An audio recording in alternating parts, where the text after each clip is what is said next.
একটা মেয়ে সংসারের দায় কাঁধে তুলে নিয়েছে। সে কারখানায় কাজে গিয়ে সংসারের প্রত্যেকটা মানুষের মুখে হাসি ফোটাতে চেষ্টা করছে।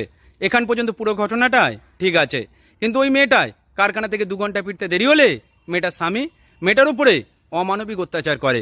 মেয়েটা অপরাধী না হয়েও দিনের পর দিন মেয়েটাকে শাস্তি পেতে হচ্ছে। মেয়েটার অপমান আর দিনের পর দিন সহ্য করতে পারছে না, তাই মেয়েটা সিদ্ধান্ত নিয়েছে সে যে অপরাধের জন্য শাস্তি পায় সেই অপরাধেরই সে অপরাধী হয়ে উঠবে। তাই সে তার বান্ধবীকে ফোন করে বলছে সে একটা অন্য ছেলের সাথে সম্পর্ক করবে, সে বেশ্যা হতে চায়, সে নোংরা পথে যাবে। বান্ধবী তখন ফোনটা ধরে বলছে তুই এত বড় সিদ্ধান্ত নিস না, কারণ যে বরটা তোকে এত মারধর করে 2 ঘন্টা দেরি হলে সেই স্বামীটাই তোকে প্রাণে মেরে দেবে তুই নোংরা পথে গেলে।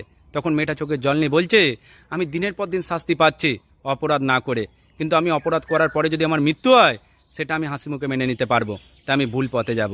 তখন মেয়েটা সেই বান্ধবীটাকে বুঝিয়ে বলছে দেখ বোন, আমরা মেয়েদের জীবনে সবচেয়ে বেশি শাস্তি পাই অপরাধ না করে। মেয়ে হয়ে জন্ম নেওয়াটা সত্যি ভীষণ সহজ, কিন্তু মেয়ে হয়ে এই পৃথিবীতে বেঁচে থাকাটা অনেক বেশি কঠিন। কারণ পুরুষতান্ত্রিক সমাজে পুরুষ মানুষ সবসময় এটাই মনে করে মেয়েরা ভুল করুক বা না করুক, তার সামান্য ভুলের জন্য তার উপর অনেকটা বড় শাস্তি চাপিয়ে দিতে হবে, তাহলে মেয়েটা হয়তো ভুল পথ থেকে চলে আসতে পারবে।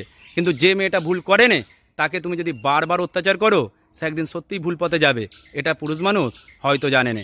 আর এই জন্য অনেক ভালো ভালো বাড়ির মেয়েরা ভুল না থেকেও আজকে ভুল পথে গেছে তাদের স্বামীদের ভুলে, এটা কেউ গুরুত্বই দিতে শেখে না। ভালো থাকবেন সকলে।